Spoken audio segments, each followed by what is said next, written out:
Annabelle's next stop, guys. Augusta, Maine. It didn't move, it didn't speak. But it's blamed for at least one real-world death.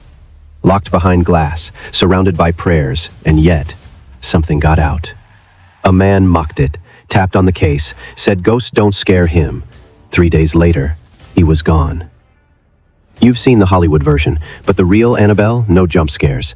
Just curses, silence, and a body count. In this episode, we'll go far beyond the movie. We'll trace the chilling journey of the real Annabelle, from a gift meant to bring joy to a case marked, "Do not open, ever." From the Warrens' classified case files to a recent investigator who may have paid the ultimate price. Is it all just a story, or is something still watching through that glass box? Watch to the end, because some mysteries don't want to stay quiet. Hey fam, we are Untold Realm, where ancient truths and modern enigmas collide.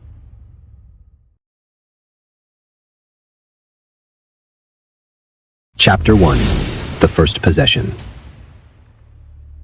It was supposed to be a gift. A simple, handmade Raggedy Ann doll, bought from an antique shop in 1970 by a mother in Hartford, Connecticut. She gave it to her daughter, Donna, a nursing student. Nothing strange, no aura, just stitched eyes and a painted smile. For a while, it stayed that way, propped on the bed, sometimes in the corner chair. But then, it moved. At first, Donna thought her roommate was playing around. The doll would be on the couch when she'd left it in her room.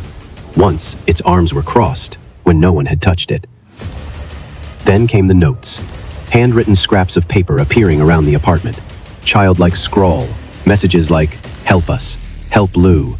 No one they knew was named Lou. And the parchment they were written on? Neither of the girls had ever seen that kind of paper before. Things escalated quickly.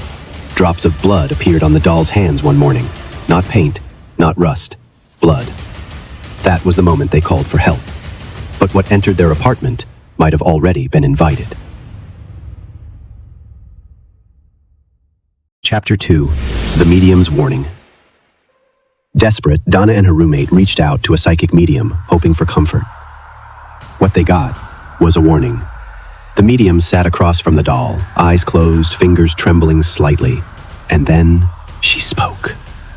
She said the spirit of a little girl named Annabelle Higgins had attached itself to the doll. A girl who once lived near their apartment. A girl who died there. And now, she just wanted to be loved. Moved by sympathy, Donna agreed to let the spirit stay. They gave it permission. And that's when everything changed. The activity didn't stop, it escalated. Footsteps at night, doors opening. The doll would appear in rooms no one had entered. One night, a friend named Lou, who never trusted the doll, claimed he woke up to find it standing at the foot of his bed, frozen, silent, staring. He couldn't move. He couldn't scream. He could only watch as the doll slowly climbed up onto his chest. And that's when he blacked out. Chapter 3. The Mark That Shouldn't Exist. Lou didn't remember how he got back to sleep. The last thing he saw was the doll on his chest, then black. The next morning, he woke up drenched in sweat, disoriented, sore. But it wasn't a dream. His chest burned. He pulled up his shirt. 3 long, deep claw marks slashed across his torso, fresh, red, and bleeding. The wounds were strange, not clean like a knife, not ragged like an animal, just wrong. He called Donna. She rushed over, and when she saw the marks, she froze. The doll was sitting just a few feet away, still smiling, still silent. But something had changed. The air felt heavier, the room colder. Even Donna, who once believed it was just a little girl, now felt it. It wasn't a spirit seeking love, it was something pretending to be one. That's when they made the call. Not to police, not to a doctor, but to 2 people whose names they'd only whispered before. Ed and Lorraine Warren. Chapter 4. The Warrens Arrive. They arrived quietly. Ed and Lorraine Warren, husband and wife, demonologist and clairvoyant. Not ghost hunters. They didn't chase shadows. They followed evidence. And what they found inside that apartment disturbed even them. Lorraine sat across from the doll and said nothing at first. She didn't need to. Within seconds, she told Donna, "This isn't a little girl. It never was." The thing inside that doll was inhuman, a demonic entity masquerading as innocence, waiting for permission, and it had been given exactly that. Worse, it was no longer attached only to the doll. It had begun attaching itself to the people around it. The scratches, the dreams, the movement, all part of a strategy, an infestation. The Warrens didn't waste time. They called in a priest for a full house blessing and took the doll with them, locked it in a sacred box, and drove it away. But what happened during that drive is something they never spoke lightly about. Chapter 5. The Haunted Drive.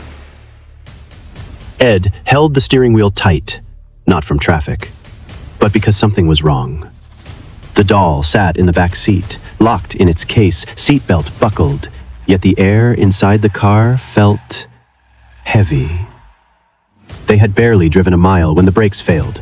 No warning, no mechanical sound, just gone. Ed swerved, narrowly avoiding a collision with a truck. The moment they passed it, the brakes started working again. Lorraine didn't speak. She reached into her bag, pulled out holy water, and sprinkled it over the case. The doll didn't move, but the atmosphere shifted. Later, they said the steering locked on its own twice, and the engine stalled 3 separate times. Each time, it happened when Ed said the name of God aloud. Each time, Lorraine would whisper a prayer, and the car would come back to life. They never stopped again. No food, no break, no music. Just silence, and the constant sound of the wind pressing against the windows, as if something outside wanted in. Chapter 6. The Lockbox. Back at their home in Monroe, Connecticut, the Warrens wasted no time. They didn't put the doll on a shelf. They didn't hide it in a closet. They built something for it. A custom-made wooden box inscribed with protective prayers, lined with sacred relics and sealed with glass. But even that wasn't enough. So they had it blessed weekly by a Catholic priest every single week. Lorraine said she refused to look the doll in the eye, even in the case, especially in the case. Visitors would claim they heard tapping from inside the glass, whispers. One man said he saw it smirk. The sign on the box said it clearly, "Warning, positively do not open." They kept it in their occult museum, surrounded by hundreds of cursed artifacts, but Annabelle wasn't just another item on display. She was always placed alone, facing the entrance, as if watching every person who walked in, and if you stared too long, some say she stared back. Chapter 7. The Death and the Museum. It had been years since the doll was sealed, but the story wasn't over. One day, a young man and his girlfriend visited the museum. He laughed at the warnings, tapped on the glass, mocked the doll. He told the staff, "If this thing is real, let it do something now." His girlfriend begged him to stop. He didn't. They got on his motorcycle, still arguing, still laughing. It never made it home. The crash happened less than 7 miles away. He died on impact. His girlfriend survived, barely. When she regained consciousness, she told the Warrens, "He never stopped mocking it, not once, even as we rode." That wasn't the only incident. Visitors fainted. Some collapsed after standing near the case. One woman couldn't sleep for 13 nights just because she locked eyes with the doll. Another man claimed she appeared in his dreams every night for years. But then came 2024. Dan Rivera, a paranormal investigator known for reopening cold cases, checked into a hotel to film a segment on Annabelle. He never checked out. No wounds, no struggle, no one else in the room. Just silence. His laptop was open, the footage still rolling. The Annabelle doll still locked inside her case, miles away. Dan's team never released the footage. Some say they destroyed it. Others say it's hidden and cursed. The museum remains closed to the public now. The rituals continue. The sign still hangs beneath her silent stare. Warning, positively do not open. And no one has. Not yet. But maybe the real warning was never on the glass. It was in the silence, in the stillness, in the way she never blinked and never had to. because Annabelle didn't move. She didn't speak. She just waited. Waited for someone to challenge her.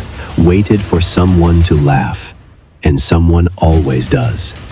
This world is full of strange things, and you are watching Untold Realm.